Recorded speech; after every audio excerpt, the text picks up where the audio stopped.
Kaboom!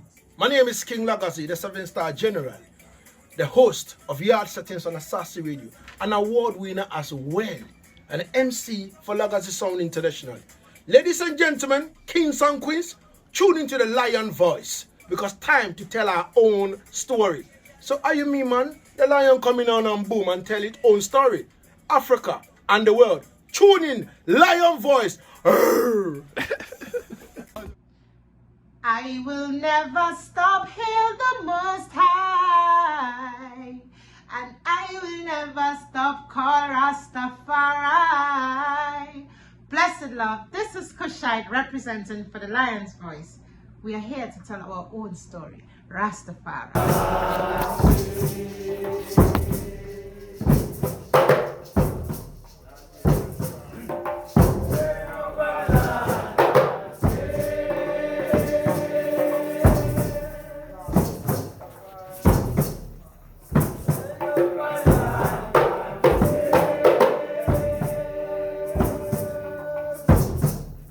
So the Gadang tribe trace our origins to the banks of the Nile. Okay. And the migratory stories that from the Egyptian area, they migrated through Ethiopia, through Nigeria, where there was a settlement in Ile-Ife in the Oyo state of Nigeria. And then from there, they moved through Benin, Togo, and ended up in Ghana. Now, the Gadang migration is believed to be part of the bigger migration, which involved the Evers. You know, the Evers are very dominant in Benin and Togo. So the Gadang stock moved while the Evers remained in Keta, Aflao, and other coastal towns. The Gadang people ended up on the Accra Plains. So from Adan, on the western banks of the river Volta, because the Volta enters the sea at Adan. That's where the estuary is. So on the eastern banks, you have the predominantly Ever stock, and then on the western bank, you have the Dangmes coming through the Ningos, and then ending in Accra, where the Gas are. You know, so that is about the Gadang people and some of the great kings of yesteryears were King Taki, Ocansey, and some of them. Like I said, I grew up mainly in Labadi, and that's why I went to high school, St. Thomas Aquinas High School. And then I left Ghana at the age of 17 in 1981 and went to Nigeria. Okay. Because, you know, at that time we had the economic crisis in Ghana. So most young people wanted greener pastures, let me put it that way. And as an adventurous youth growing up in Labadi, excuse me, where a lot of the brothers and sisters were migrating to Nigeria, you know, I figured I could do the trot. So I went to Nigeria and I lived in Nigeria for close on nearly 3 years till the expulsion of Ghanaians from Nigeria in 1983. Kwame Sefakai, who they call Chairman General, is one of the leading morning show hosts in Ghana. Actually used to play Reggae Reasons on Radio Gold, I think around 95-ish, coming through to 97. Yeah. Okay, so what year was the first reggae show established? Private radio, I'll say like 95. Okay. But like I said, Samson Quain was playing reggae on state radio, 1 hour reggae show, before we, the private guys, came in here. Yes. So what year did he start on the government radio? I think it will be 93 or so. But when you talk to him, he will give you he's based in the Okay. US now. So Okay. Yes. Yes. I definitely want to reason with him. he was the original Kitiki man. Champion sound come again. Dibby dibby sound run away. Champion sound come again. Dibby dibby sound run away.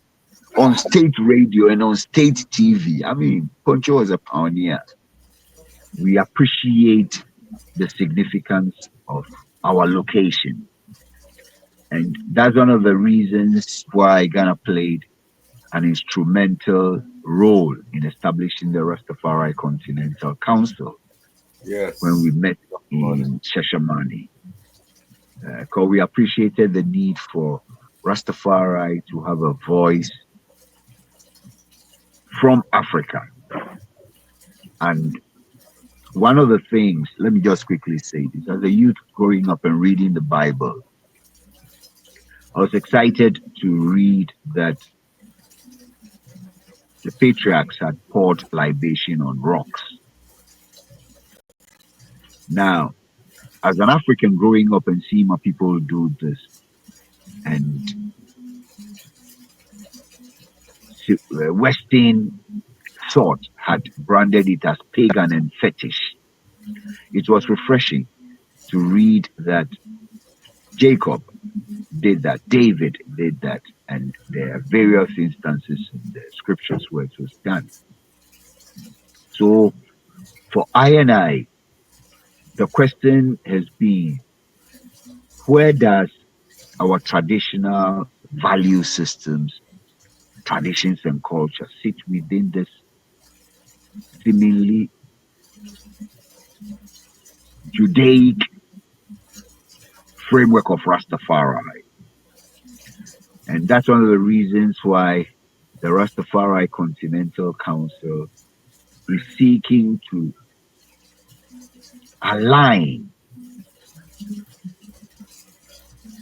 Rastafari with our traditional African values Yeah. and systems. And it's an ongoing journey. You know what I mean? So for us in Ghana, these are exciting times, and we're looking forward to more engagement as we unravel the mysteries of Rastafari within an African ecosystem. Okay. What are some of the countries involved in the Rastafari Continental Congress? So here in West Africa, we have Guinea, we have Burkina Faso, we have Togo, we have Benin, and we have what you call it, Sierra Leone. And the youth in Liberia recently wrote to us that they wanted to come and study the works of the Rastafari Council here in Ghana. And then we have some representation in Senegal and Mali as well. Then in the Southern African part, we have Angola, South Africa, Zimbabwe, Malawi, Rwanda, and Lesotho. Then in East Africa, we have Kenya, Tanzania, Ethiopia. Yeah. However, the levels of engagement vary from country to country. Yes, I left out Nigeria. The levels of engagement vary from country to country. And there's a lot of work we need to do to get the brethren and sistering operating on the same level of functionality. Yeah. So what it is Ghana's always had this welcoming vibe towards the diaspora. Like I said, Nkrumah hosted Padmore, Dubois, and other great diasporans here in Ghana. Before the states started giving citizenships, Nana Rita Mali had gotten a citizenship long time ago. Rawlings is the guy who brought Emancipation Day to Ghana. And then President Mahama in December of 2016, granted citizenship to, I think, 35 or so diasporans. That was the genesis. And then Nana Akufo-Addo thankfully continued the tradition. So Ghana's posture is Pan-African. It's unfortunate that President Nana Addo adopted an antagonistic stance towards our brothers in the Sahel, particularly Burkina Faso, where in a meeting in the White House, he alleged that Wagner operatives were working in Burkina Faso. And that is one of the reasons why Captain Traore took a certain posture towards Nana Addo, not Ghana, towards Nana Addo. Now, for students of history, they will remember Captain Thomas Sankara, who was a peer of Jerry Rawlings. Now, Traore is cast in the mold of a Sankara. Yes. So for those of us who lived with Jerry Rawlings and saw what he did with Sankara, we're very positive as to what Traore stands for. And if you check him personally, he's refused the salary of a president. He's still taking the meager salary of a captain. He doesn't travel with presidential luxurious vehicles. He's a down-to-earth man. The kind of agricultural transformations in their mining space and things. Traore is the future of, or leaders like Traore are the future of Africa. He's been bold to expel the French. He's been bold to call to order the multinationals that were exploiting the mineral resources of of Burkina Faso. So he's a hero. If you watch the video of the inauguration of President John Mahama, he received the largest cheers from the crowd. All right, so give thanks for this opportunity. Like I said earlier on, it's an honor and a privilege to be on the Lion's Voice Network. The eye is also doing great works. I tell you that for a one to become a lawyer takes a lot of learning. And so you're actually a role model for many of the brothers and sisters. Now, what I like to say is just 2-3 things. The first one is that Rastafari has to do a lot of introspection. Christianity and Islam, Buddhism, and all these other faiths have been around some have been around for centuries, some have been around for thousands of years. So it's important that Rastafari looks at our future and what our future should be. If we don't do that, what will happen is there will be a lot of dilution of our faith and there will be a lot of confusion. So it's important that Rastafari use the various conferences that we hold to shape out what the future of Rastafari will have to be. The second one is that I told you earlier about the Rastafari Farmers Cooperative. We'll share some information with you that you can spread on your channels as to how someone would like to become a part of the Farmers Cooperative in terms of share acquisition.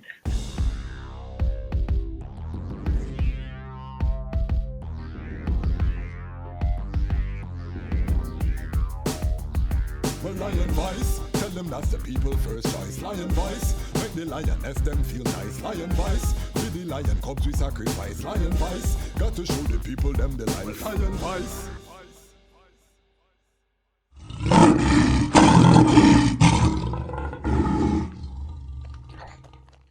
Jano, I'm so hungry, bro. I haven't eaten all day. Like, my head started to hurt me too. Like, what more could I eat right now? What about a city samosa?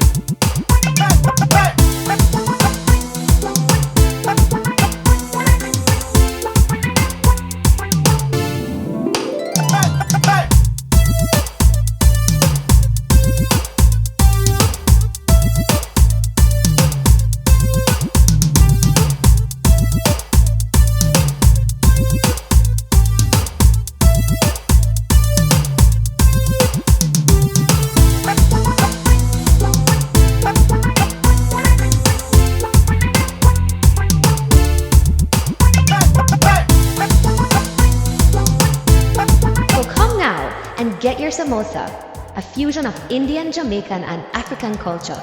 City Samosas, the best samosas in the city.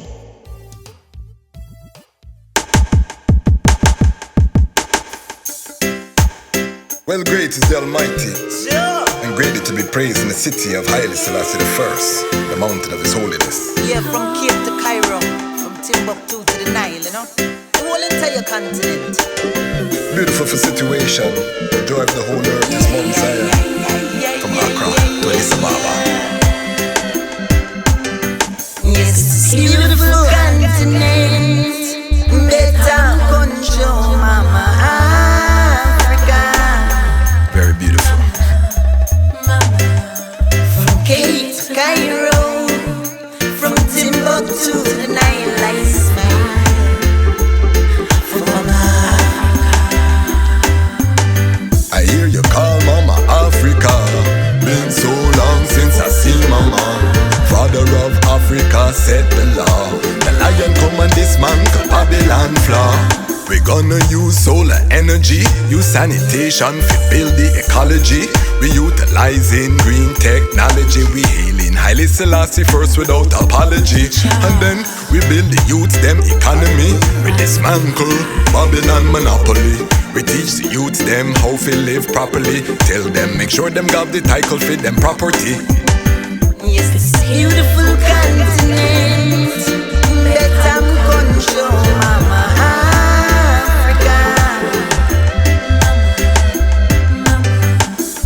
Cape to Cairo, from Timbuktu to the Nile, I smile for Mama.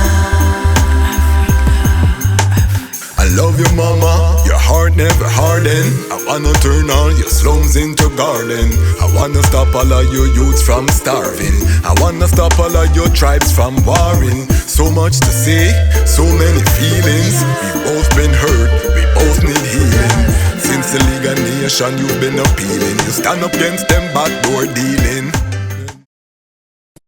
What do you have to tell the people about Ras Tafari? Light to the world. The King of Kings and the conquering line of the tribe of Judah. Elected himself. First rightful ruler. Hey yo! Yeah. Hail them high, hail the black king on the 23rd of July. So tell them guy who praise God up in the sky, it's a lie. The Almighty living on your night. From ancient time them a try. Them Romans know them just opening them suit and ties. Criminals ain't got no alibi, they stole my people. Then them come without them genocide. Are you talking about slavery? Them couldn't kill. The lion will come conquer Judah tribe. Go through tribulation, and I strive, see sufferation, and I still rise. That's why we tell them in America, live Rastafari in every ghetto area. We come to tell them in a Toronto, straight at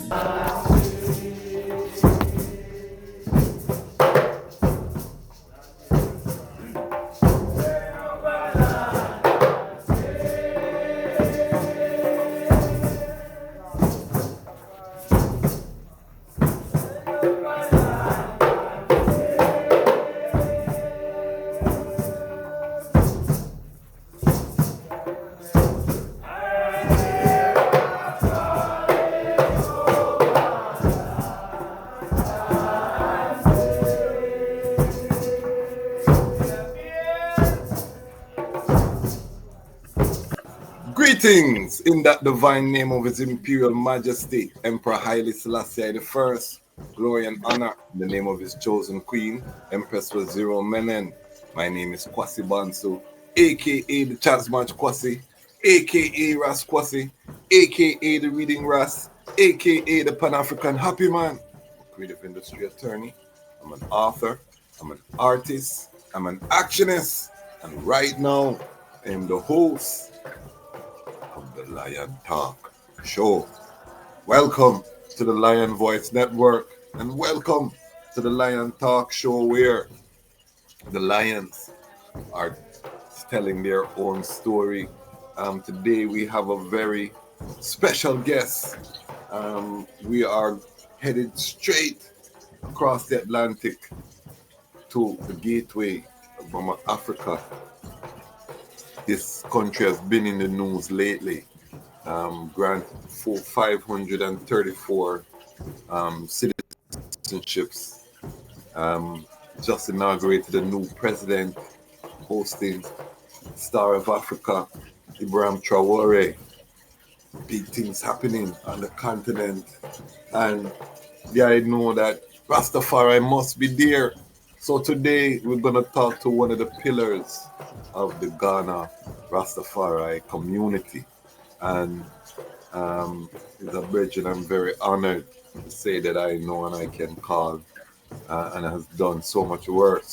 And this is a perfect entry point into our series in terms of more outreach for our family who live in Africa, but not just live there, but are indigenous in the sense that their ancestors never went through that journey, but they did endure colonialism. So one of the things that's happening is that we are sealing the breach. We are bringing together the two brothers, the two sisters that were separated, families that were separated in real time. And as Rastafari, I and I must be the tip of the spear of this movement that's happening. We're going to hear about that. We want to get into the history of Ghana. The item heard Dr. Kojo Opongwade, on the platform who, Black is Sound. The item have, heard other ones from Ghana, but this one is a special sick. I'm going to introduce a great man and give thanks for that. Before I get there, though, let me just big up the Lion Pride. If you subscribe, you're part of the Lion Pride. Big up yourself. One of the fastest growing Rastafari independent non-aligned media and platform. We're witnessing something historic, and it's because of the IDEM. You know what I mean? And I give thanks. Many of the IDEM are on the continent. So, it's very special when I and I can share voices, the Lion voice, on the continent from a continental perspective. Because, again, this platform is to highlight I and I voice all around the earth, four corners. You know what I mean? Black, Pan-African, the root, preserve and protect the root, that the branches can be beautiful and the fruits, can be abundant. So big up the Lion Pride, big up the Lion Pride on Patreon, the economic engine. We are doing our 100 Lion Pride strong. So join us. We're building a creative ecosystem together. So I'm offering consultations, no additional cost when you join at the $10 level and above. And basically, we're helping people to put together the same infrastructure, the YouTube page, make sure you have your website, the this, the that, and just lay out the system so that it can be replicated. Very important right now for the family to be strong, and it's not important for one of I and I to be strong. Plenty must be strong. So join us with our 100 Lion Pride Strong campaign. Now, we also have to big up the Ubuntu Lion Pride. One-time contribution is also welcome, over $70 US, and you become a part of the Ubuntu. I am, because we are, collective security for surety.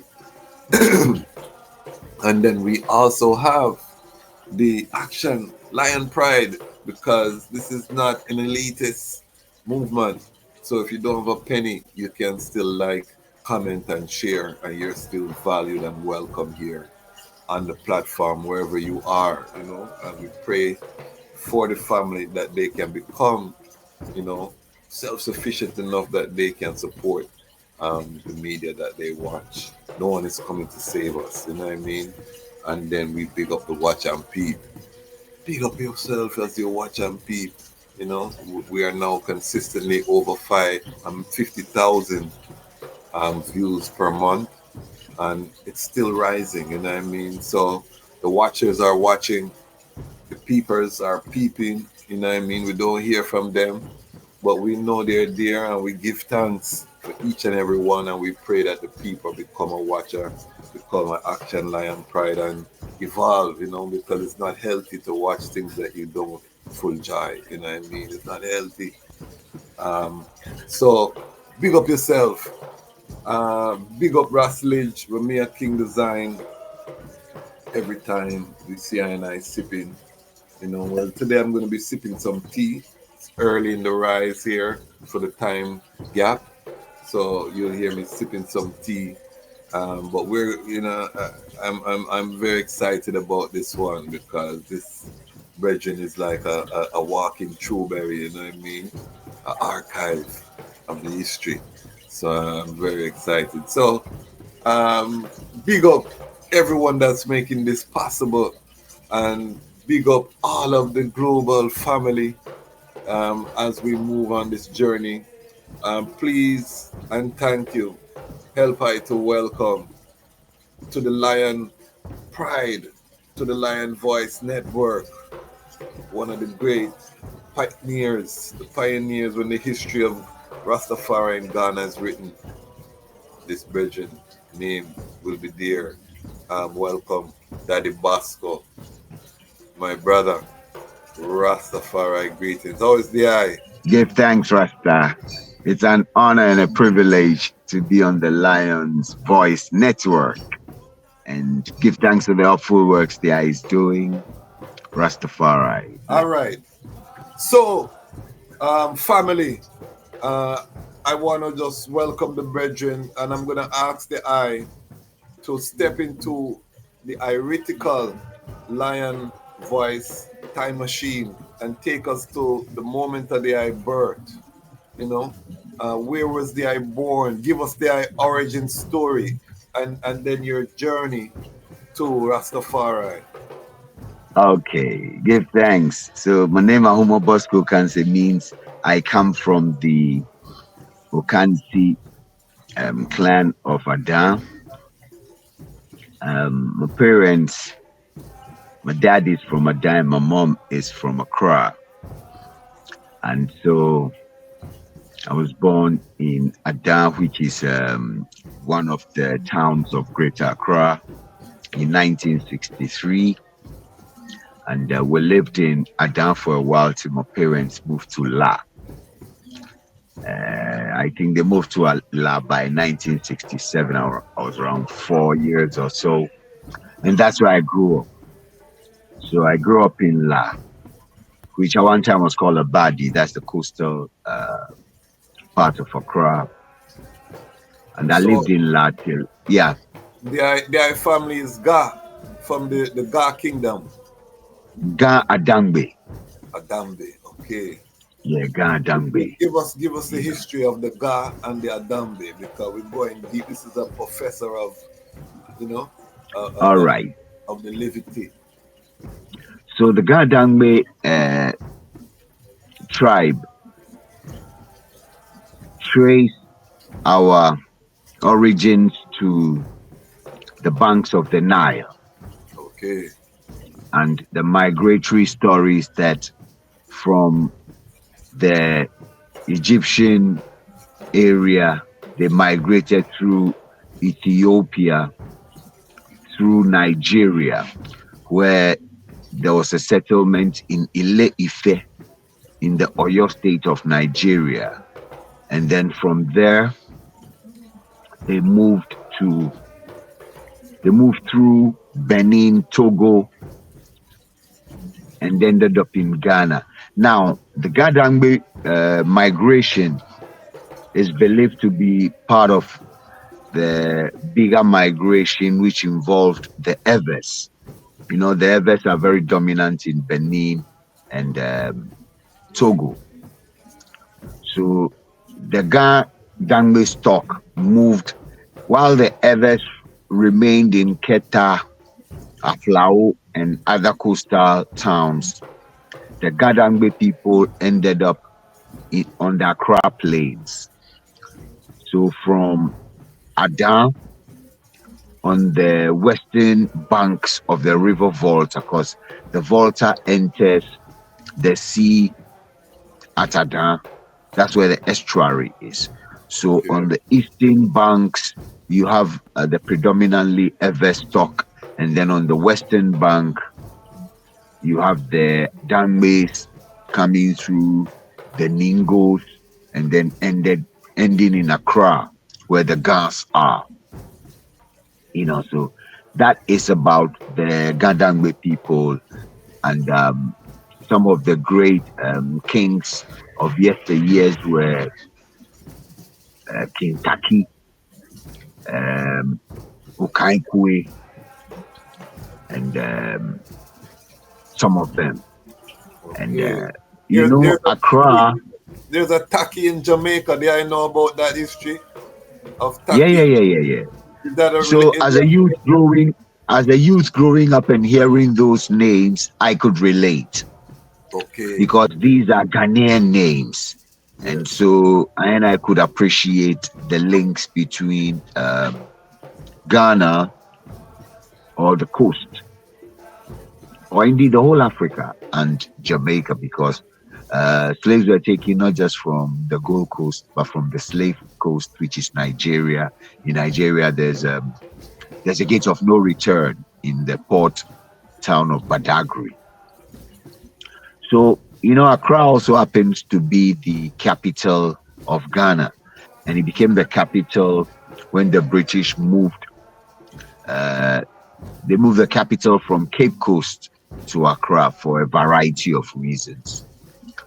So the Ghana people have had long historical links with colonialism and so forth and so on. But back to my family or myself, like I said, I grew up mainly in Labadi, and that's why I went to high school, St. Thomas Aquinas High School. And then I left Ghana at the age of 17 in 1981 and went to Nigeria. Okay. Because, you know, at that time we had the economic crisis in Ghana. So most young people wanted greener pastures, let me put it that way. And as an adventurous youth growing up in Labadi, excuse me, where a lot of the brothers and sisters were migrating to Nigeria, you know, I figured I could do the trot. So I went to Nigeria and I lived in Nigeria for close on nearly 3 years till the expulsion of Ghanaians from Nigeria in 1983. Oh, wow. When we came back, and then we formed the Ethiopian World Federation Farmers Cooperative, because at that time the state had a program of action to mitigate the social cost of adjustment. It was an IMF program where, because of the economic dislocations and things, groups of young people who were undertaking projects were supported by the state. So the state would give you food, and they'd give you the agricultural inputs you need to do your farms. And so we had this, after the Ethiopian World Federation Farmers Cooperative, we established the Sons of Zion Farmers Cooperative and engaged in further agricultural activities. We also had a sound system associate, and a live band, you know, because at that time at youths, there were a lot of activities organized by the state.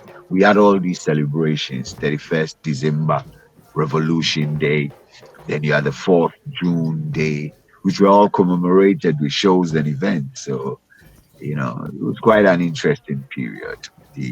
What type of music? What type of music were the item listening to at this time? Oh, okay. So as a youth growing up, while I was in high school, I was into soft rock, I was into rock, I was into because my mentors were people who liked rock music, Grand Funk Railroad, Led Zeppelin, Jimi Hendrix, and stuff like that. But by 76, 77, a young man in the house where my parents lived had traveled to London and he had returned with the Exodus album. Okay. And as a youth, I was the one cleaning his car, cleaning his room.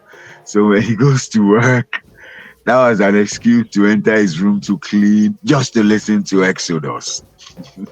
So I play it over and over again, you know. And also growing up in Labadi, some of the older people I used to visit were into reggae.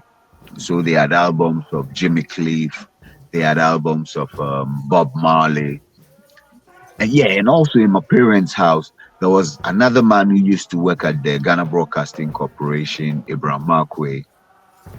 And he had albums. He had albums from Simandi to Temptation to, and he had Jimmy Cliff and Johnny Nash, you know, and Rastaman Vibration. So Rastaman Vibration was an album that also impacted me greatly, because when you listen to the lyrics, it says, if you get down and you quarrel every day, you're saying prayers to the devil, I say. So you can imagine what you call it, a 14-year-old kid hearing them lyrics. And most of the lyrics of the songs we were hearing in those days were love, love, love, love. But this guy was singing consciously. So it struck a chord in me. And I think by my third year in high school, I was wearing dreadlocks and my friends were calling me Rastaman. And I was on the path. Okay. So by the time you went to Nigeria, you were already Rastafari. And when I was in Nigeria, people used to come up to me and think I was Eddie Grant, you know, because at that time I had short locks and I didn't have a beard. They didn't know I was a kid. So they thought I looked like Eddie Grant, you know what I mean? Yeah, but it was an interesting experience. In Nigeria at the time, Bob Marley had just released, you know, the recording of the Rainbow Concert, 1976, the live album. Yes. So there was a club in Yaba in Lagos. And every Friday night, I'd go up there and they'd play Bob Marley like there's no tomorrow. And they'd play the live album. Oh, yeah, I mean, those were some positive vibes. And it was around that time in 1982 or so, 81 or 82, that Third World came to Ghana. And so that's when I met Third World first time. Kat, Igbo Cooper, Bonnie Roggs, Carrot, and the rest of my Richie Daly and things like that, you know. So and Still Pulse 2 came, you know. Still Pulse 2 was in Ghana. In Nigeria, Muta Baruka was in Nigeria. You know, so it was an exciting period of my life growing up. Yeah. Okay, so when you start put on your locks, were there a lot of Rastafari in Ghana at that time, or? No. At that time, I think clearly I remember the first Rastaman I saw was Carlos Zebi. Zebi is a brother who passed away in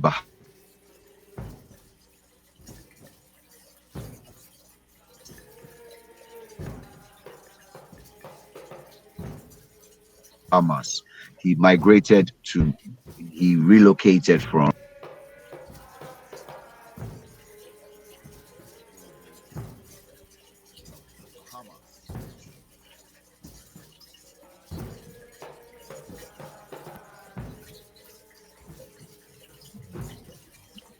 So he was the first. Can you hear me? It was freezing. It was freezing. No, it was a call that was coming through. No worry. Okay, okay. So Zebi moved from Jamaica and went to Bahamas, where I think he married a professor also, and he passed on. So Zebi was the first Rastaman, and he hosted some brethren from London. So he used the brethren like Jabeti, Roski, a whole lot of them, you know. And then he also had a brethren who had come from, I think, Berlin or so, a Ghanaian.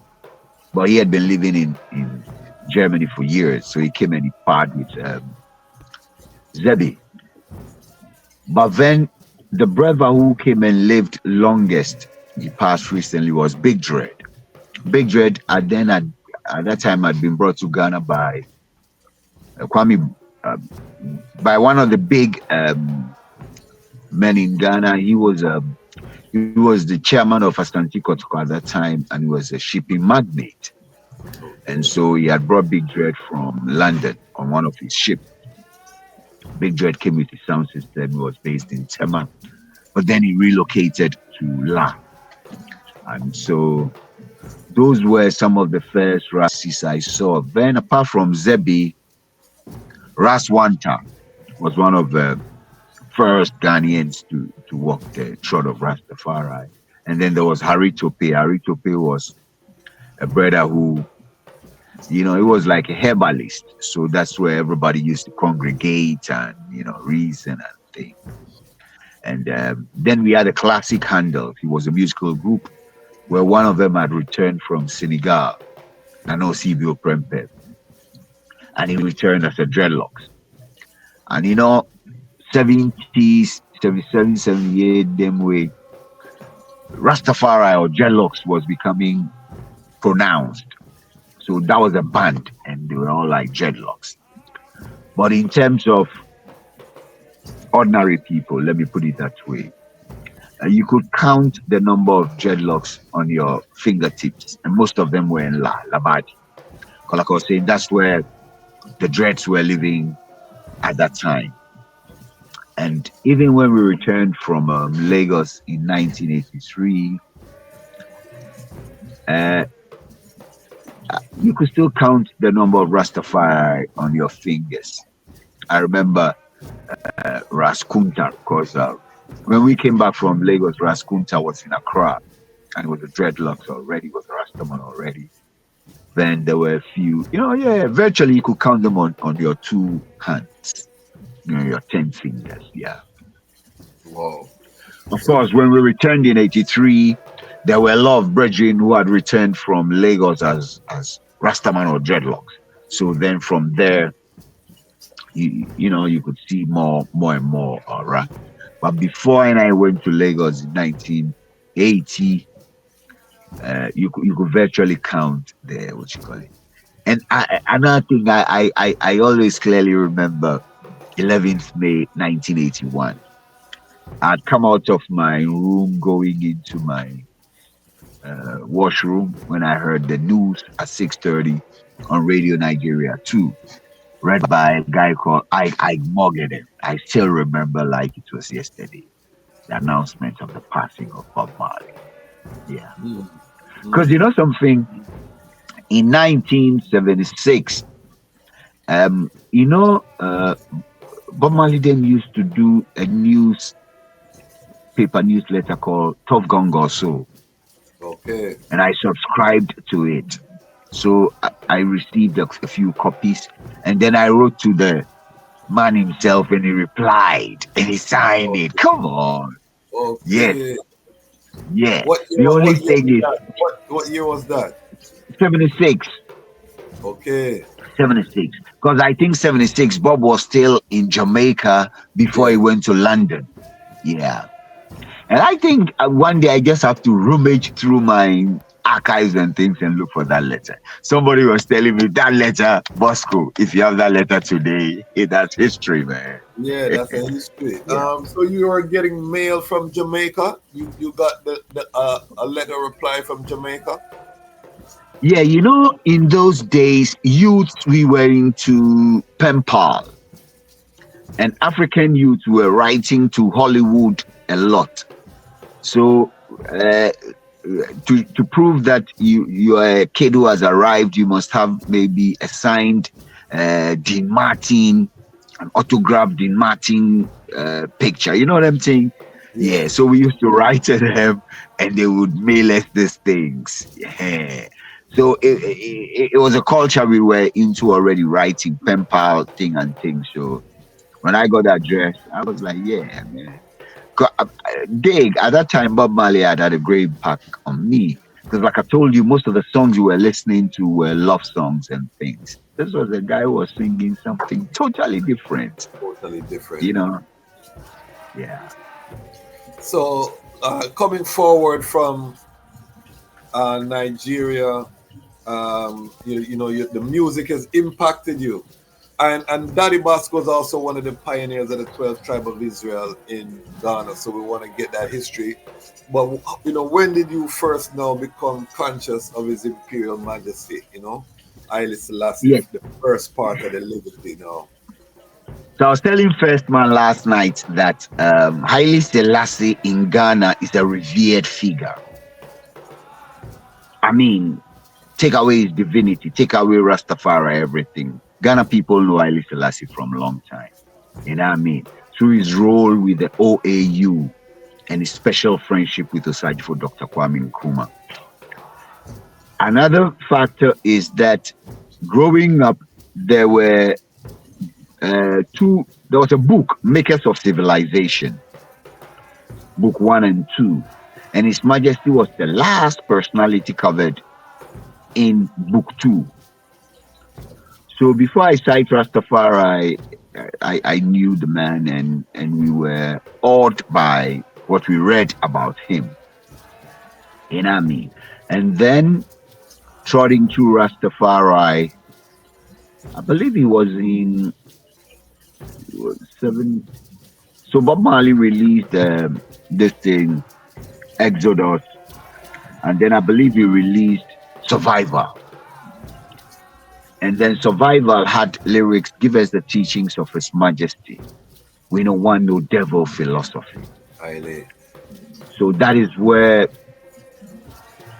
my personal research into His Majesty and what he stands for, both spiritually and then personally, if I can put it that way. And so I've been an avid student of His Imperial Majesty since them time. You know what I mean? Yeah. Okay, give thanks. So what was that spark within the eye that caused you to join the EWF? And how did that evolve into the eye's role with the 12th tribe of Israel as one of the pioneers in Ghana? Okay. So like I said, when we came back in 1983, there was famine in Ghana, there was economic depression. And so by 1984, the government had initiated what I call PAMSCAD, the Program of Action to Mitigate the Social Cost of Adjustment. They did, I think, PAMSCAD 1, 2, and 3 or so. So that must have been the first PAMSCAD. And then what they did was that they had some food aid from the the Catholic Relief Services, the Adventists, and things like that. And so they come up with this idea that let's mobilize the young people to get into productive ventures and give them the food, instead of just giving food to people to eat and not do nothing. So what you had to do is you had to organize, you had to register with the Farmers Cooperative, and then you had to have a plan, and you had to have a land. And so we did all those things. And like I told you, William Mikhail had come from the UK, and he knew about the EWF. So we mobilized and we formed the EWF, and we formed the Ethiopian World Federation Farmers Cooperative, duly registered with the Cooperative Society of Ghana in 1984. And we began farming in Otrikonfo. Big Dread had met a scout man, Fifi Bekum, who Fifi had also lived in London before, so, and he knew about Rastafari. So he hooked us up with the chief of Otrikonfo, who was then, I think, a patron for Scouts movement. And then we got the land, and so naturally we got the food, and we began the program. And then from there, the chief of Amamole also engaged us, gave us a piece of land there. And so we had 2 farms under EWF. Okay. And then what were you planting? What crops? we're planting maize, cassava, vegetables at that time. And then later on, we began planting pineapples, which were bought mainly by exporters. And then the exporters didn't take, or the exporters bought according to size. So the sizes that didn't fall within the range required by the exporters, those were sold on local markets and things like that. And um, you know, so after a while, uh, we formed the Sons of Zion Farmers Cooperative due to a number of various reasons. You know, one time, little Joe, they were grown-ups, and so I think they couldn't take the style of Big Dread. Big Dread was like Big Dread. Sometimes when we went to farm and everybody's like portion for the work portion for the day. If he felt you didn't finish your work, he could just tell you will get half portion of food. And some of the brothers were like, "This is not your personal food. This is government food they gave us. So you can't unilaterally decide how to ration the food." So those were some of the factors that led to a split. And then we formed the Sons of Zion Farmers Cooperative, which, like I said, had the sound system and the live band and things like that. So by 1986, remember when we were in Lagos, we had met Joseph Atera Roberts, a half Nigerian, half Sierra Leonean, who lived in London, and he was a Church Tribe member.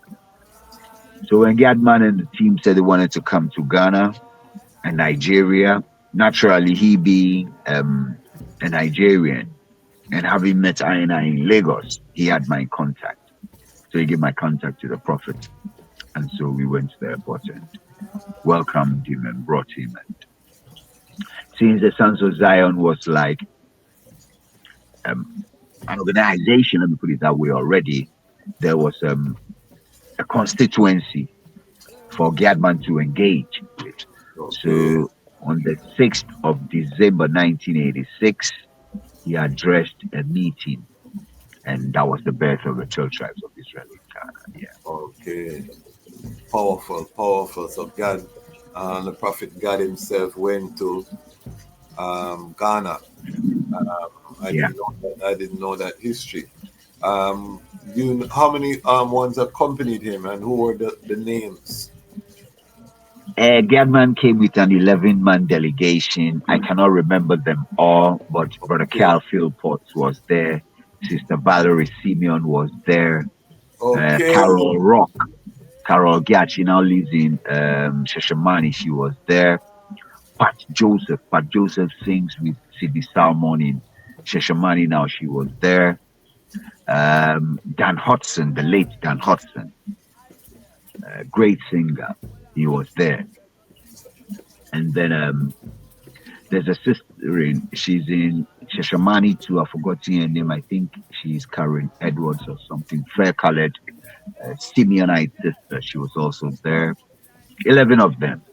You know, was a great vibe. You know, powerful movements in that time. You know what I mean? And you know, when they came to Ghana, they went to Nigeria, they went to Kenya, and they went to Ethiopia. Okay. Serious. Africa Trading.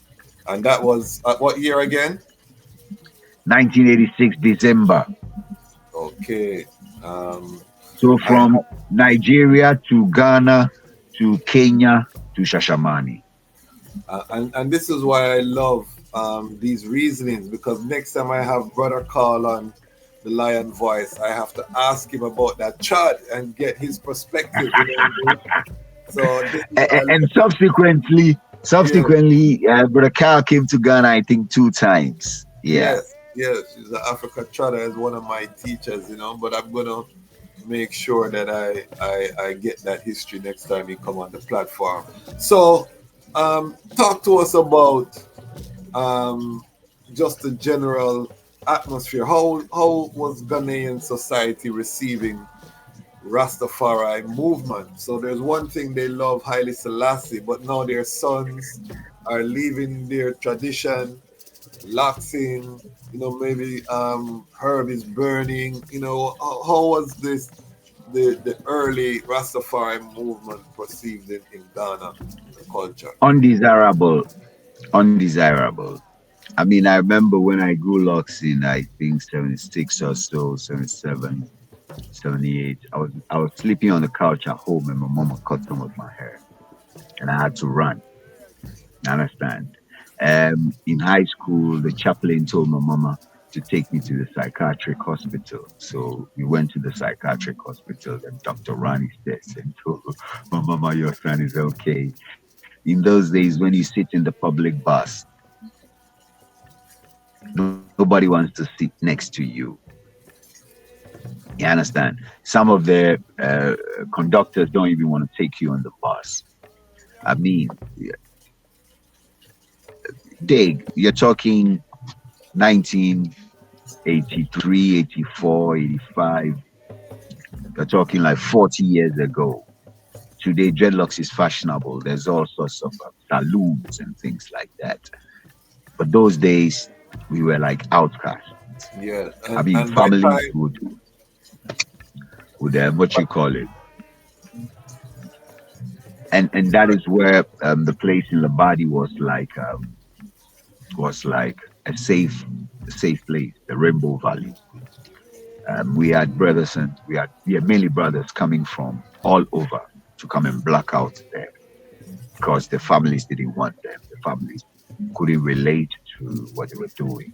So those days were, and so I tell youths that today, because of technology, so people are able to see what's happening all over the world in real time. And they've come to the realization that people are using dreadlocks as forms of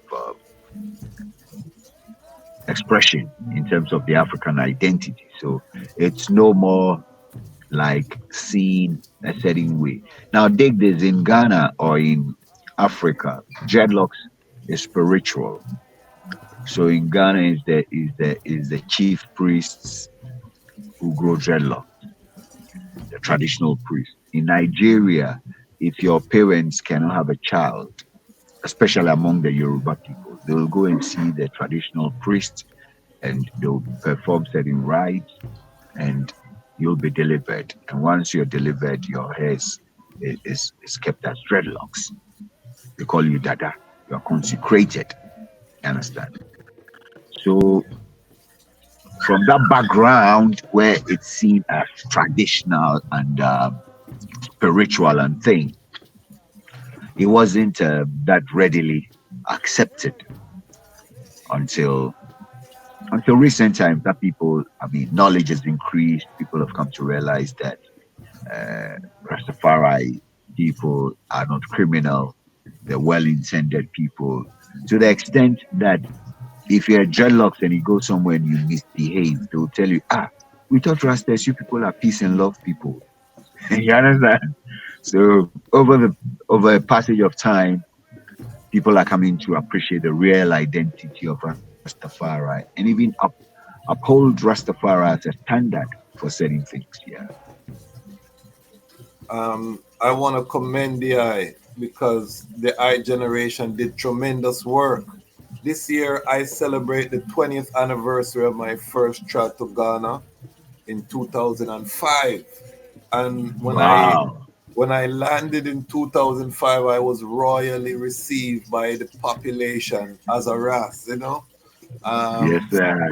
salutes and, love and all of these things. So by that time, the item had won the victory. Obviously, that We had done over 20 years of work, advocacy, and so the grounds was fertile and people were more receptive to the faith of Rastafari. Yeah. yes, and I know again, Ghana is one of the most friendly places to Rastafari. On the continent, in terms of the vibration, you see His Majesty image, daily in Accra, on the what they would call a minibus to Chocho. You know what I mean? That's You will right. see His Majesty, you will see Lion of Judah, you will see just in the regular moving around in the town, So Yeah, Ghana is a very unique place, but these are the brethren, who were there setting this framework. It's very fascinating to knowing that that work was done. So, who are some of the pillars? We talk about Big Dread, but who are some of the other, and Zebi?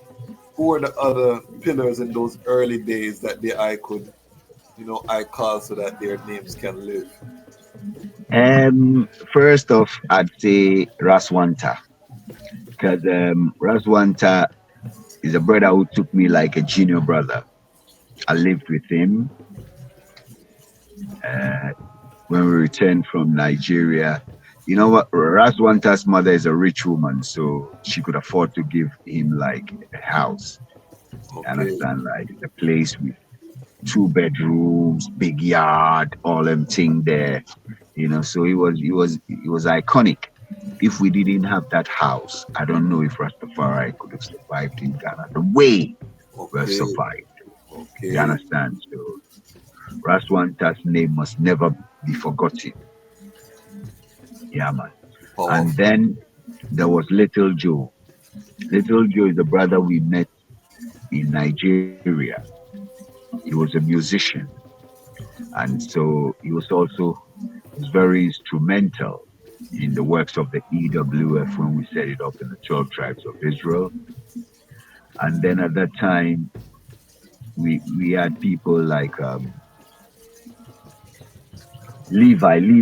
Levi is a journalist now. One of these days, I'll give you his contact.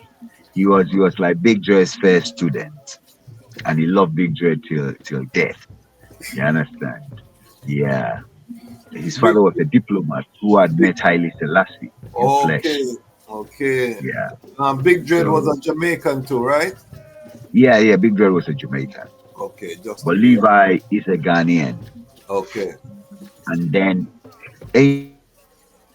Ancient too was there. Ancient is I think he's the first Rastafari to work with the government service, with the public service. He was a pharmacist.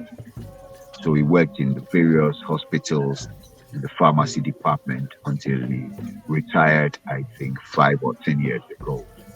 He's an elder. And he was there from them time. He was working in the polyclinic in Labadi, so he was receiving salary.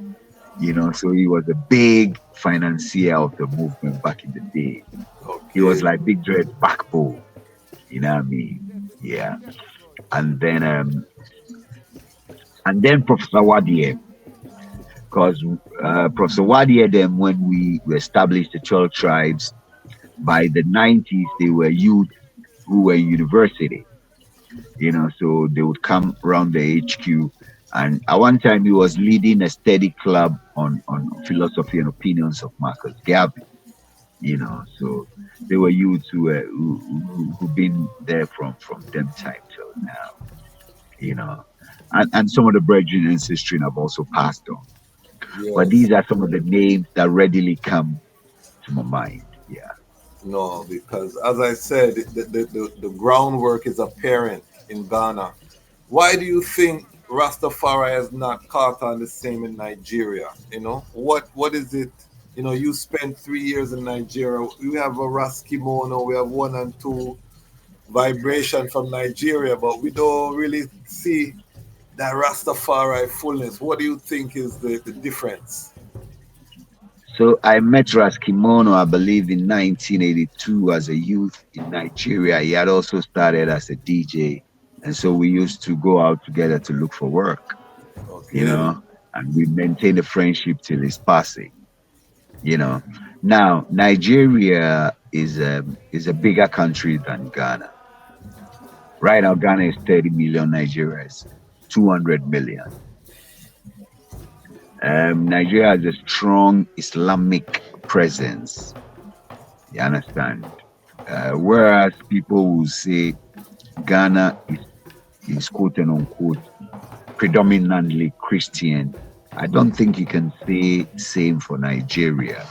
Yeah. And so I think the diversity of Nigeria and their tribal idiosyncrasies, let me use that word, is such that it's rare for the Yoruba to flex with the Igbo. Same with the Hausa, same with the Distinct. Now, Raskimono, Majek Fashek, all of them are Igbo boys. They are Easterners coming to Lagos. Okay. So the indigenous Yoruba kid, their parents. Look, I remember when Raskimono first came to visit me in my house, my landlord told me the Igbos are bad people and I shouldn't entertain kimono. So dig this. Anything the Igbo people are portraying is going to be rare for the Yoruba people or the Hausa people to assimilate or accept. Okay. You dig? And so that could be one of the factors. Because even till today, the last time I was in Lagos, most of the brethren and sistren around the Ital yard that hosted the first Nigerian conference were predominantly Easterners. Some even came from as far as River State just to come for the conference. Whereas I didn't see that large number of Yorubas or Hausa. So I think that could be one of the factors. Okay. You understand? The animosity between the tribes makes the spread of Rastafari contained, because the precursors of Rastafari in Nigeria are largely Easterners. Igbo. And it's interesting because the Nigerians that went to Jamaica were predominantly Igbo. I don't know if I know that. Because the raiders would bring the slaves from inland to the coast. That is where they are strangers, and that's where they'll sell them off. Now, there's a couple. There's some Yoruba, what you call it, dreadlocks and Rastafari. Don't get me wrong, but I was just trying to answer your question as to why it seems like Rastafari is more widespread in Ghana than Nigeria. Yes, and I know that time is coming because the tide is sweeping, and the more that the youths are exposed to the information, the more ones are going to rise. That's why we're rising Rastafari independent non-aligned media, particularly for the African continent, so that the youths them can see Rastafari is not just artists and smoking ganja. That's the main thing we want to also communicate. We have Daddy Bosco, we have all of these different sections, doctors, nurses, architects, you name it, Rastafari covers the whole range. Talk to us about now the I professional journey. What type of work was the I doing coming out of school?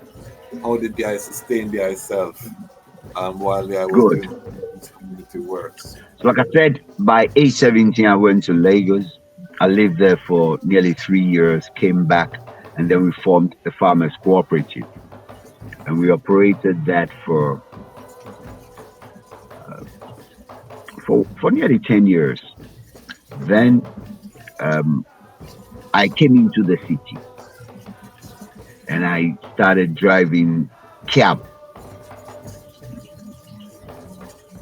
Then I met my high school maths teacher, and he told me I should be a journalist and not a taxi driver. He said, "Boy, You write too well to be wasting that talent. You should go to GIJ, Ghana Institute of Journalism. But at that time, I didn't go. But what I did is I started reading a lot. Because even before I met that teacher, I'd heard that journalism is the only profession that you may not need to go to school to be trained, but you can train yourself and develop. So even while I was farming, I was a member of the British Council Library and the U.S. Information Service Department Library. And I tell my friends I read all their books on journalism and communication. And through Rastafari, I had friends in London too. So any book I hear about or see, they say this is a good book for a journalist, I'll let them buy it for me and I'll read it. Okay. So, and Dig, I had a musical background. I was a musician, so I knew musicians and things. So when the teacher told me this, at that time there were a few private newspapers in Ghana that had entertainment columns. And when I read the columns, I felt, but I can write better than what they are writing. And I could see mistakes. So what I did was I started interviewing my friend musicians and write them out and, go and give it to the editors of these newspapers as a freelance journalist. And so I did that in addition to cabin, and I was doing that till 1995 when the government liberalized the airways and gave licenses to individuals and organizations to establish media companies. And like I told you, I was then doing some journalism at that time. So I was following the story and I got to know where they meet. And so I'd go there under the pretext of covering their meetings for my papers. And then so you'll have to get interviews from them and this and that and that. And one day, there was a kid who was dressed in jeans up and down and he was looking hip and things. And I thought, this kid may appreciate Rasta. Because what we realized is the people who had lived abroad, their interaction with us was different because they had met Rasis in UK, wherever. As opposed to the average Ghanaian who hadn't met a Rasta man. So you were like, hey, who is this man? So then I engaged George Broom, that's the guy's name. Told him about myself, told him I'm a DJ. Because in those days, in Labadi, even before we had our sound system, there were spinning groups in town. And even while I was in Nigeria, anytime I came to Ghana for a holiday, I'd play reggae and MC for them. So I had that background. And as a kid growing up too, I fell in love with the voice in the box. That's the radio. So it was in me to try and do that thing. And along the line, I had met the great Kala Jimambanaman, who I had followed to the studio on Saturday to do his program.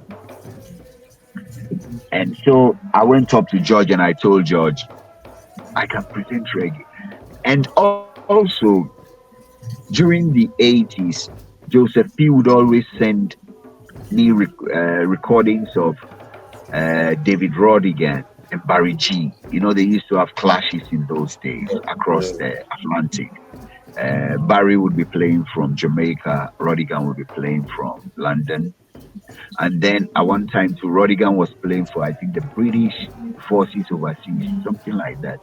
The British government had a radio service for their soldiers abroad, and David Rodigan would play reggae on it. And so Joseph would bring me recordings of those shows. And I loved Rodigan's storytelling style and his whole thing. So I believe I fashioned my style off that. So when George told me to bring a demo, and I gave him a demo, 20-minute demo. Next time I met him, he said, if you are the guy who did this recording, then you have a job. And that was 96. From 1997, we started the radio, and the rest, like they say, is history. I went on to become the director of news for Groove FM, the station at that time. And then when the station was sold to multimedia, I went on to become the programs editor. And that was my last gig with multimedia till I left them in 2011, having stayed with them since 2000. Okay. Now, when I became head of programs at Dome FM, because when Kwesi Chum bought Groove, he changed the name to Dome FM. So Groove FM at that time was owned by a pilot called Lee Hesse, and it was a young people's station. So we're playing a lot of hip hop and R&B, and we actually drove the wave of hip life. That is the Ghanaian music form that blends high life and hip hop. And so from there, when multimedia led by Kwesi Chum bought the station at the turn of the century, 1999, and set up Adom FM, the idea for setting up Adom FM was to compete with Peace FM. At that time, all the private stations in Ghana were doing English. So they were cutting off vast amounts of the population from their programming. So when Peace FM came in with purely local language, and so Kwesi Chum decided that to compete, they needed to buy Groove FM, turn it into a local language station, Adom FM. So, yes. So, like I was saying, Groove was established in 97, and for 3 years, it was one of the leading stations in terms of programming to young people, because we were playing a lot of new music. The CEO was a pilot. So every time he came from the West, he was bringing the latest music. Now, at that time, the leading private media organization in Ghana was Multimedia. They had Joy FM, which was the leading English language station. But their market share was small. And Peace FM had come in with local language programming, and they were dominating the market. They were getting the revenues too. So Multimedia decided to buy Groove FM, which was a relatively smaller station, and convert it into Adom FM to compete against Peace FM. And give thanks, under my programming leadership, by 2005, Adom had become the #1 station in Ghana. Okay. How did we do this? Now, Kwesi Chum is a guy who believes in training. So in 2001, he sent us to the US. So I was actually in the US when 911 happened. Okay. That was the first time in the US. And we went to New Orleans for the National Association of Broadcasters Convention. And it's something that Multimedia every year sends people to. So that gave me a good understanding of radio programming. And I think I returned in 2005 to attend the PD grad school. It's organized by a guy in Los Angeles. So, and also, I realized that programming was both an art and science, and you needed to understand certain basic fundamentals. So in 2004, I registered with the Charter Institute of Marketing, UK, to undertake a marketing program. And, by 2007, I'd finished the program. I'd come out with my diploma in marketing. I eventually acquired the Chartered Marketer status. Because I realized that, yes, I hadn't gone to university. I ran away from house and went to Lagos. So when I started working, I realized that I needed to equip myself further. And that desire for knowledge propelled me in 2014 to register for my Master's in Business Administration, International Management. And so those were things that I did to enhance my abilities as a programmer and as a marketer. And currently I'm the general manager for Ahuto FM, which is a private radio station in Ghana. So I think that's to do with my professional career. Okay. Serious. Who was the first person to play reggae on Ghana airwaves? So, you see, GBC, the state broadcaster, they used to play Jimmy Cliff. They used to play Johnny Nash. They used to play Bob Marley. But it wasn't reggae shows. Okay. Until a gentleman called Samson Quain. Samson Quain is in the US. I'll give you his link. You can talk to him. He started presenting a 1-hour reggae show on GBC FM in those days. That's a state broadcaster. Then Black Santino, one of my brethren. Yes, I know. I think by 95, Michael Cook had come back from London and established Vibe FM. So Santino started playing reggae on Vibe FM.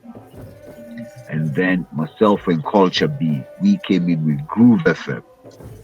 And we were playing reggae on Groove FM. And then subsequently, you know, it became like every private station had to have a reggae show. And we had a lot of what you call it. But some of the earliest names were Prime Eye.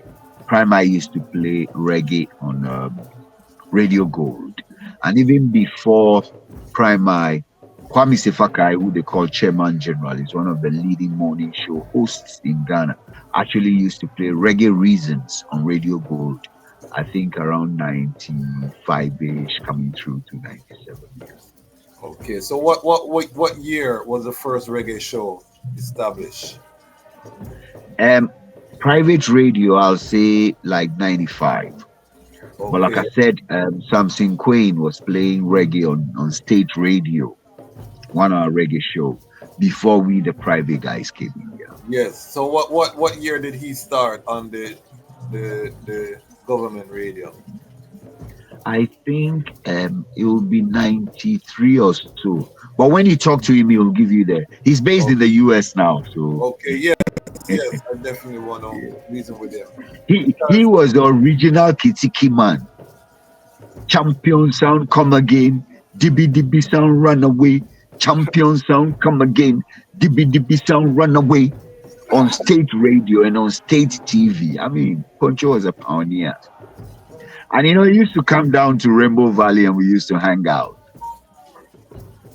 Because dig, at that time, if you're in Ghana and you want to know about Rasta and things, you have to come to Rainbow Valley. That's where we were.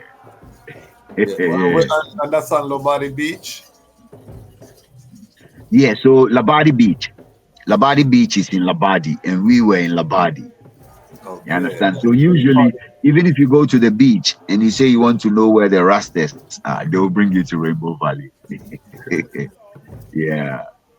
Yes. And talk now about the Ghana Rastafari Council, because you have the 12 tribe of Israel, but then the item formed a larger council. How did that come about? Good. So, like I was saying, we had formed EWF by 1984. Yes. And then we had formed 12 Tribe by 1986. And subsequently, Bobo had come to Ghana in 1987. Priest Emmanuel had sent a delegation of 7, including Priest Paul, Jabbar, a whole lot of them. You know, about 7 of them. They had gone to Nigeria, and from Nigeria, they had come to Ghana. And in Ghana, we assisted them to settle, get land and all them things there. And so there was a multiplicity of mansions by the turn of the century. So by 2000, Rawlings had gone to Jamaica in, I think, 94 or so, and had come back and had established Emancipation Day and all those things. So in 2000, we formed like an association of Rastafari brethren to hold the first Rastafari Emancipation Day celebration at the Children's Park, big event. We had presented a citation to President Rawlings at the National Theatre. So things were in place to have a unity. But I think it was personal differences. So that didn't manifest fully the way it should have been. So there was a lull. Then in 2004, we figured we would set up Rastafari United Home and Abroad. And then we started. And then I think after 2 years or so, that one too fizzled out. But by then, Jabi was in Ghana all through those times. Jabi was a guest on Black Santino's show. He'd drive all the way from Somanyakam to the show at dawn. And they'll play from 2 to 6 a.m. Saturday and Monday. So he was like an elder amongst us. And we'd all play bingy together, we'd all get together and things. So through those interactions, it came up in 2009 that why don't we form the Rastafari Council so that EWF, 12 Tribe, Bobo, Bingy, all of us could come together, and then we could present a united front in terms of engaging with the state, engaging with any other persons, organizations that might want to deal with Rastafari, as opposed to 12 Tribe writing to government, EWF writing to government. Then we're not strong. So in 2009, in March, on the 2nd of March, at the Ghana, the head office, the press center, that's the head office of the Ghana Journalists Association, we launched the Rastafari Council Ghana. And since then, we've been doing a number of things. And what I tell people has been one of our greatest achievements is advocating for the rights of our people. There's a lot of discrimination against Rastafari youths in schools, and the council has been able to address them. I think the biggest one, which assumed international proportions, was the case of the 2 students who had qualified to attend Achimota School, which is a state school, but they had been refused admission. And so we did a lot of advocacy work. The case went to court, and the court ruled in favor of the youths. There have also been instances where some of the engagements have been as high profile. All it took was a letter to the school authorities, copied to the Ghana Education Service, indicating that it's an act of discrimination to refuse a young person access to education on the basis of their faith, you know. And then in the area of cannabis advocacy, to the extent that the day that the majority leader in Parliament supervised the passage of the bill, he actually credited Rastafari for our advocacy and work in getting this conversation this far. You know, so we've done some work intangible, but it's been impactful. One thing that we did, which has been one of our greatest failures, was establishing the Black Star Line Cooperative Credit Union, but we allowed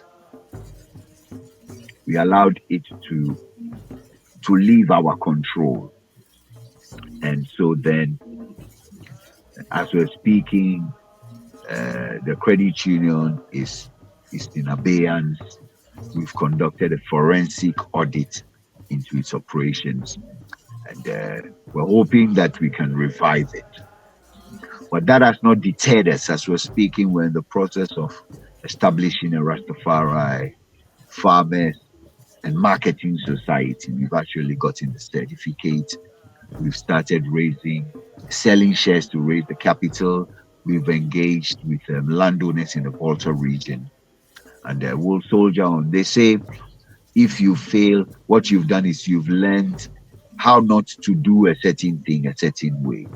And Edison failed 999 times, and 1,000 times he was able to give us the light, the electric bulb. Failure is part of the journey, you know. That's I had right. a brethren say it's the first attempt in learning, you know, fail. That's right. Yeah, you know. So, you know, it's just continuing on the journey, and big up Ras Negos. I tell you, I'm going to use that one day. So you see, I'm using it. But, Give you know, thanks. I give thanks, you know, for the transparency in reference to acknowledging some of the shortcomings, because a lot of time when I want to talk about their organ, you're not going to hear that perspective, you know. So that shows that them are really focused now on the journey. And one of the things is that we want to work more closely with the IDEM, you know what I mean? I will be on the ground there soon, so we definitely want to become a part of those works and see how we can give our strength. We'll definitely bring the media component. I will be there this year, you know what I mean, for some time. So, you know, I plan to come with the camera and to do some documentation, you know, so that I show the world what is happening at the gateway, because as we know, African Americans, people from the UK, the Caribbean, everyone is flooding into Ghana right now. You know, a lot of production is happening, a lot of inflation in the prices, you know, of everything I can imagine is just escalating because of all of this activity that's happening. What is it like being in this Pan-African gateway? It's really exciting because one needs to appreciate the unique position of Ghana in the broad scheme of things. It's not coincidence or that Ghana is the first sub-Saharan country in Africa to attain independence. And so for years, it was a beacon of hope to not only Africans, but Black people all over the world. Martin Luther, Malcolm X, Sajfo Dr. Kwame Nkrumah hosted all of them, to the extent that the great Du Bois actually passed here, George Padmore. So I appreciate the historical legacy and the contribution of Rastafari within all of this. Now, as one of the leading Pan-African movements, Rastafari, I appreciate that those of us here in Ghana have a role to play. Now, when Gadman came to Ghana in '86, what he told me is if we are not able to get a place to host the brethren and sisters from the diaspora who will be returning, then he would have failed. So since those days, we appreciate the significance of our location. And that's one of the reasons why Ghana played an instrumental role in establishing the Rastafari Continental Council. Yes. When we met in Shashamane. Because we appreciated the need for Rastafari to have a voice from Africa. And one of the things, let me just quickly say this, as a youth growing up and reading the Bible, I was excited to read that the patriarchs had poured libation on rocks. Now, as an African growing up and seeing my people do this, and Western thought had branded it as pagan and fetish, it was refreshing to read that Jacob did that, David did that, And there are various instances in the scriptures where it was done. So for I, the question has been, where does our traditional value systems, traditions, and culture sit within this seemingly Judaic framework of Rastafari? And that's one of the reasons why the Rastafari Continental Council is seeking to align Rastafari with our traditional African values and systems. And it's an ongoing journey. You know what I mean? So for us in Ghana, these are exciting times, and we're looking forward to more engagement as we unravel the mysteries of Rastafari within an African ecosystem. So it's actually exciting times, and every day we have conversations and reason. We try to find out how the traditions and values of our people can play out within the broader framework of Rastafari. Yeah. Okay. What are some of the countries involved in the Rastafari Continental Congress? So here in West Africa, we have Guinea, we have Burkina Faso, we have Togo, we have Benin, and we have what you call it, Sierra Leone. And the youth in Liberia recently wrote to us that they wanted to come and study the works of the Rastafari Council here in Ghana. And then we have some representation in Senegal and Mali as well. Then in the Southern African part, we have Angola, South Africa, Zimbabwe, Malawi, Rwanda, and Lesotho. Then in East Africa, we have Kenya, Tanzania, Ethiopia. Yeah. However, the levels of engagement vary from country to country. Yes, I left out Nigeria. The levels of engagement vary from country to country.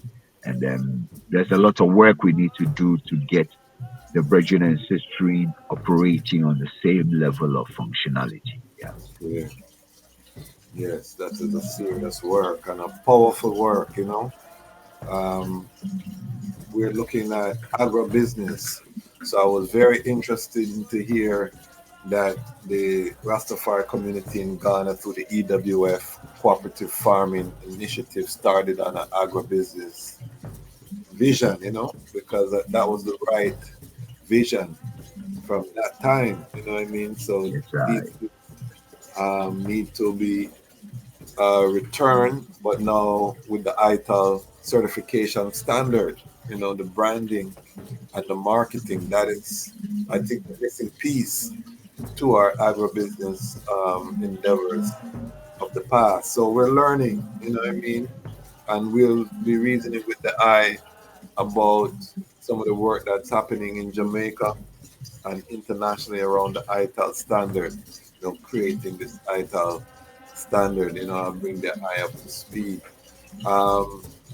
In terms of what's happening right now with the rise of the Sahel, with Mahama coming back into power, what is the vibration in Ghana within that Pan-African framework and within the Rastafari community? Is there a lot of talk about Ibrahim Traore there amongst the brethren and sisters? You know, how they are them seeing it from the eye side? You know, we know how we see it here. How is it on the ground? What's the vibration? So what it is Ghana's always had this welcoming vibe towards the diaspora. Like I said, Nkrumah hosted Padmore, Dubois, and other great diasporans here in Ghana. Before the states started giving citizenships, Nana Rita Mali had gotten a citizenship long time ago. Rawlings is the guy who brought Emancipation Day to Ghana. And then President Mahama, in December of 2016, granted citizenship to, I think, 35 or so diasporans. That was the genesis. And then Nana Akufo-Addo thankfully continued the tradition. So Ghana's posture is Pan-African. It's unfortunate that President Nana Addo adopted an antagonistic stance towards our brothers in the Sahel, particularly Burkina Faso, where in a meeting in the White House, he alleged that Wagner operatives were working in Burkina Faso. And that is one of the reasons why Captain Traore took a certain posture towards Nana Addo, not Ghana, towards Nana Addo. Now, for students of history, they will remember Captain Thomas Sankara, who was a peer of Jerry Rawlings. Now, Traore is cast in the mold of a Sankara. Yes. So for those of us who lived with Jerry Rawlings and saw what he did with Sankara, we're very positive as to what Traore stands for. And if you check him personally, he's refused the salary of a president. He's still taking the meager salary of a captain. He doesn't travel with presidential luxurious vehicles. He's a down-to-earth man. The kind of agricultural transformations in their mining space and things. Traore is the future of, or leaders like Traore are the future of Africa. He's been bold to expel the French. He's been bold to call to order the multinationals that were exploiting the mineral resources of Burkina Faso. So he's a hero.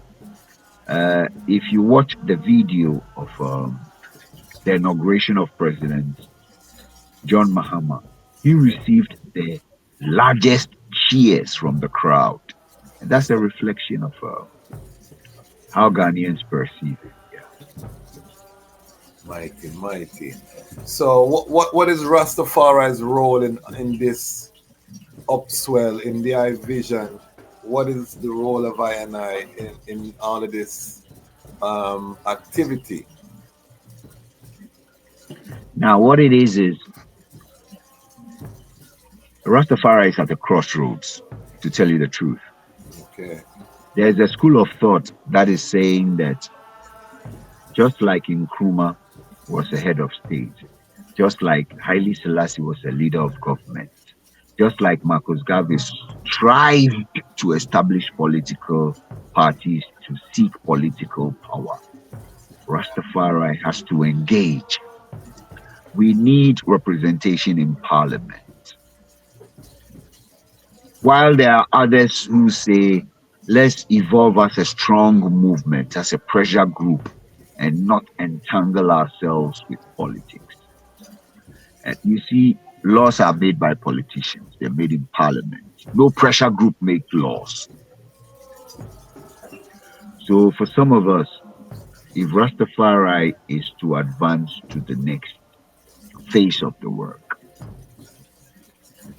we need some Rastafari bridging ancestry in parliament across the divide. So I'd be excited to see an NDC MP who is a Rastaman. I'd be excited to see an MPP MP who is a Rastaman. I'd be excited to see a CPP MP who is a Rastaman. As we're speaking, the immediate past vice presidential candidate of the CPP was lawyer Wayo Ganamanti. Lawyer Wayo 20 years ago was a dreadlocks reggae presenter. It's a Rasta man. For the council, he's our legal advisor on a lot of things. Empress Marina knows him. And I applaud him. He doesn't wear dreadlocks, but one of the statements he made that caught the media attention was that CPP will pass the cannabis law and will free all cannabis offenders who are in jail. That is the kind of bold conversations we want to have. If we want the passage of a law which will say that once you are a black person from the West, from the diaspora, you come to Ghana, you get a 1-year visa. And then after that 1 year, if you still want to stay, then you are in the process of citizenship. Totally different from the immigration regime as it applies to Caucasians, Indians, and anybody who is not a Ghanaian. We believe there should be two regimes where people from the diaspora are treated differently as immigrants, quote and unquote, as compared to other immigrants. Now, to get Parliament to speak this language, it will take people like I and I who understand these things. Yes, we can advocate, we can lobby, but where the conversation is getting to, Rastafari has to be around the power base. You know, so for me, that's what I'll say. I mean, there's been heated conversations on this. People say, no, Rasta can't do party politics. And I say, look, I'm taking a cue from our patriarchs, from the leaders. Haile Selassie, who we all follow, was a head of state. Nkrumah, one of their greatest students, Nkrumah said it was Garvey's book that gave him the greatest, like, invigoration to do what he did. And Garvey himself sought political power, established political parties. So, for me, those are some of the things that Rastafari has to seriously contemplate, going forward.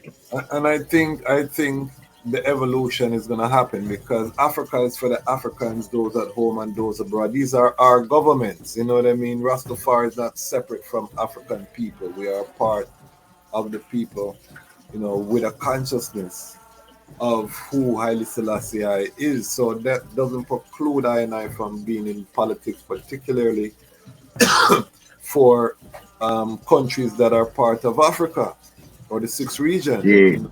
This should be, you know, something that is open. And again, the chant I chant is that unity does not mean uniformity. You know what I mean? So we can have that take the political route. We can have ones that are up in the mountain, you know, that are just holding the heretical heights. We can have a definitely. Doctor. We can have definitely farmer, you know, the prophet, the priest, you know, everything. As long as we know that everyone have their lane, and I don't have to go in the I lane, I don't have to come in I lane, you know. Don't put a roadblock in I lane. I won't put a roadblock in the I lane, and we go to the destination, you know, with that collective strength. So I agree with the I that, you know, that is part of the strategy, you know what I mean? And we have elders like Sam Brown in Jamaica who went that way. And, you know, because of the activism of those ones, a lot of time it forces the powers that be to change their platform or add things to their platform to try to undercut your platform. So just by, you know, being there, there's an impact. So, you know, we can have multiple strategies is all I'm saying. I really give thanks for the high timing. You know, it's been a joy to get the history from the eye. This is just the first introduction to our brethren, Ras Ahuma, Ocansey, you know, because this is going to be something that we need to tap in with the eye, because I want to get some of the history of Ghana from Nkrumah, what it was like growing up during Nkrumah time, you know, if you had any memories of that. Jerry Rawlings. I want history of Jerry Rawlings, I mean, that period, because, you know, from what I hear, there was a lot of violence during that time, but it created a great peace, because Ghana now is one of the most peaceful countries on the planet. So I want to know how did that, what was the fullness with that. So there's a lot of topics, that I know that I can bring some highlight to.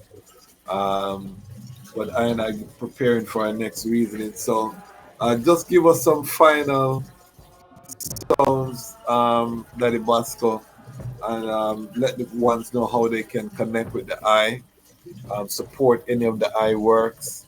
I always encourage the audience to spend money with our guests. So if you have a way they can support the eye, send some dollars the eye way, please share with I and I, because we're trying to circulate the Rastafari dollar on this platform. And any other songs, as we seal up. All right, so give thanks for this opportunity. Like I said earlier on, it's an honor and a privilege to be on the Lion's Voice Network. The eye is also doing great works. I tell youths that for a one to become a lawyer takes a lot of learning. And so you're actually Yes. a role model for many of the brothers and sisters. Now, what I like to say is just two, three things. The first one is that Rastafari has to do a lot of introspection. Um, Christianity and Islam, Buddhism, and all these other faiths have been around for, some have been around for centuries, some have been around for thousands of years. So it's important that Rastafari looks at our future and what our future should be. If we don't do that, what will happen is there will be a lot of dilution of our faith and there will be a lot of confusion. So it's important that Rastafari use the various conferences that we hold to shape out what the future of Rastafari will have to be. The second one is that I told you earlier about the Rastafari Farmers Cooperative. We'll share some information with you that you can spread on your channels as to Yeah. how someone would like to become a part of the Farmers Cooperative in terms of share acquisition and things like that. And the last one is we're hosting the 10th National Rastafari Conference in Ghana from the 24th of March to the 2nd of March. It will involve a series of activities. We'll mark Ghana's Day of Shame in collaboration with the Socialist Movement of Ghana. And then we'll also take a trip to the dungeons in Cape Coast. We'll also hold a 2-day exhibition at the Art Center to showcase the works of Rastafari. And then we'll have a health screening. There's a brethren called Ras Emotion who has a good herbal center. So he's agreed to host the health screening for us. And then all this will climax with the 10th National Rastafari Conference on the Saturday, the 1st of March at the Art Center in Accra. And the keynote speaker is Professor Imhotep. He's a professor of finance and economics at the University of Ghana Business School. He will be speaking on the theme Rastafari Communities, Education and Building Bridges. So we'll send you the flyers for these two things, the conference and the Farmers Cooperative, so that you can also share on the network. Thank you very much for your support and this opportunity to share whatever experience we've had with the work of Rastafari. Yes. And will there be a virtual component of that conference? Any Zoom component? Is that possible? Yes, for the conference, we'll have a Zoom. We'll have a Zoom, so we'll share the links in due time. Give thanks. So, for once you can tune in, and I would love to be able to, tap into some of those works that are happening. Give thanks for the eye strength. The eye has always been such a valuable connection there in Ghana, and as I said, this year I want to really highlight more of the voices of our indigenous African family on the continent. So there I can make recommendations as well. of ones that, voice needs to go out to the larger Rastafari family, because the history is so important. Even when the I was black in the history of Ada and the Ga and these things, in the West we don't hear these histories, of Africans telling you that they come from, the River Nile Valley and this thing and move. You know what I mean? So it's good for ones to know that history was never lost on that side, and many of the people speak of their origin with that confidence, and how many kingdoms, are present on the continent. Because people, it's mind-boggling, you know what I mean?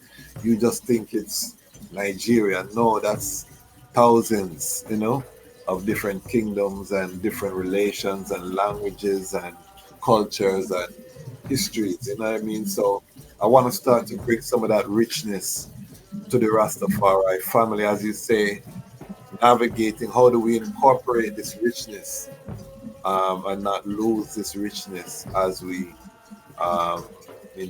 rise Rastafari into this new era, because Africa is 1.5 billion people, you know what I mean, and it's going to continue to rise. And it's mostly youths, the average age is 17 years old. So Rastafari has a great opportunity to impact the youths and the direction of the youths to a Pan-African vibration. And also I think that Rastafari is one of the few things I can see that can combat tribalism, with the oneness. That's right. That's right.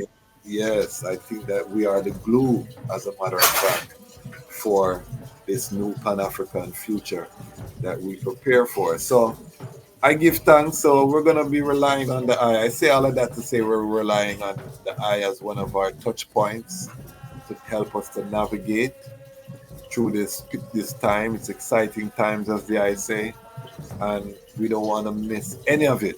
So give thanks.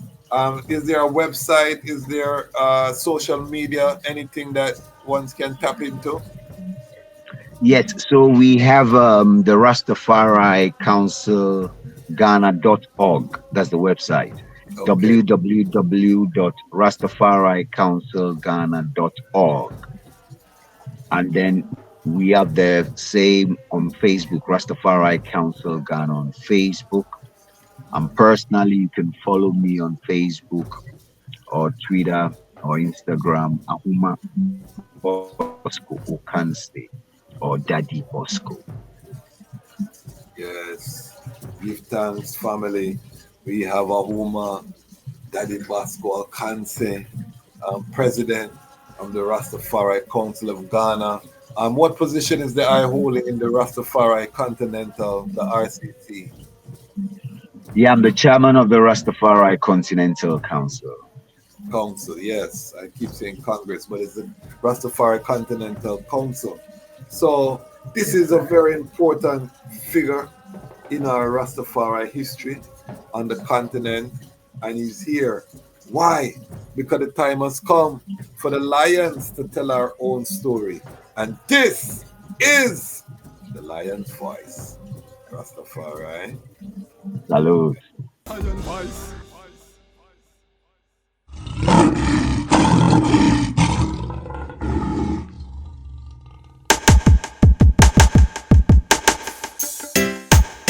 Well, great is the Almighty, and greatly to be praised in the city of Haile Selassie I, the mountain of His holiness. Yeah, from Cape to Cairo, from Timbuktu to the Nile, the whole entire continent. Beautiful for situation, the joy of the whole earth is Mount Zion, from Accra to Addis Ababa. Yes, it's beautiful continent, better control, mama. Very beautiful. From Cape to Cairo, from Timbuktu to the Nile, I smile. From I hear you call Mama Africa. Been so long since I seen Mama. Father of Africa set the law. The lion come and dismantle Babylon flaw. We gonna use solar energy, use sanitation to build the ecology. We utilizing green technology. We hailing Haile Selassie first without apology. And then we build the youth them economy. We dismantle Babylon monopoly. We teach the youth them how to live properly. Tell them make sure them got the title fit them property.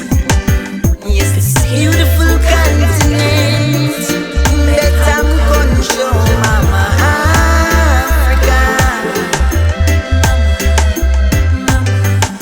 From Cape to Cairo, from Timbuktu to the Nile, I smile for Mama Africa.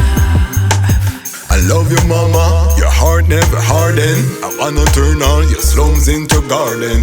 I wanna stop all of your youths from starving. I wanna stop all of your tribes from warring. So much to say, so many feelings. We both been hurt, we both need healing.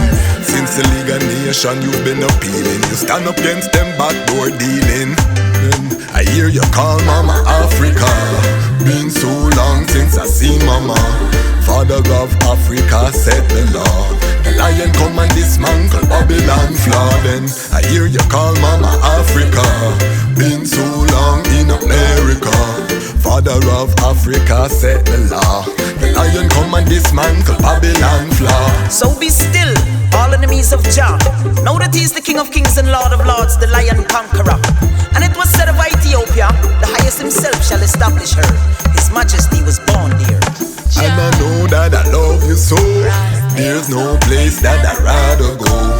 Tired of walking through slush and snow. Repatriation, that's a must I know. Yes, into this beautiful